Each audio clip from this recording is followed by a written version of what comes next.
నమస్కారం. పాలనాడు వాయిస్, ప్రజల హృదయ స్పందన. పల్నాడు వాయిస్. చరిత్ర భాగం 3 వీరుల నేల పల్నాడు చరిత్ర ప్రత్యేక కథనానికి మరోసారి స్వాగతం. గత 2 భాగాల్లో పల్నాడు అనే పేరుకు మూలం, ఈ ప్రాంత చరిత్ర ప్రారంభం గురించి తెలుసుకున్నాం. ఈ రోజు పల్నాడు చరిత్రలో స్థిరస్థాయిగా నిలిచిన మహానాయకుడు బ్రహ్మనాయుడు గురించి తెలుసుకుందాం.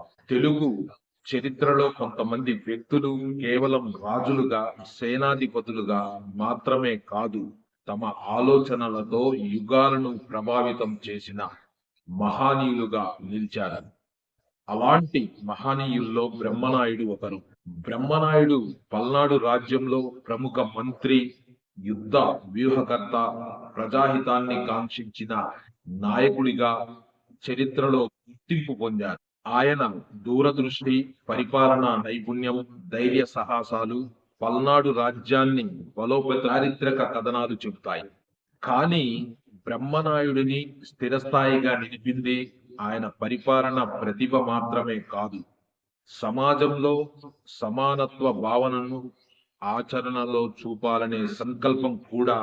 వివిధ సామాజిక వర్గాల వారికి అవకాశాలు కల్పించాలని ఆయన ప్రయత్నించారనే కథనాలు ప్రజలలో విస్తృతంగా ప్రాచుర్యంలో ఉన్నాయి. అయితే బ్రహ్మనాయుడి జీవితాన్ని పూర్తిగా అర్థం చేసుకోవాలంటే మరో కీలక వ్యక్తి గురించి కూడా తెలుసుకోవాలి.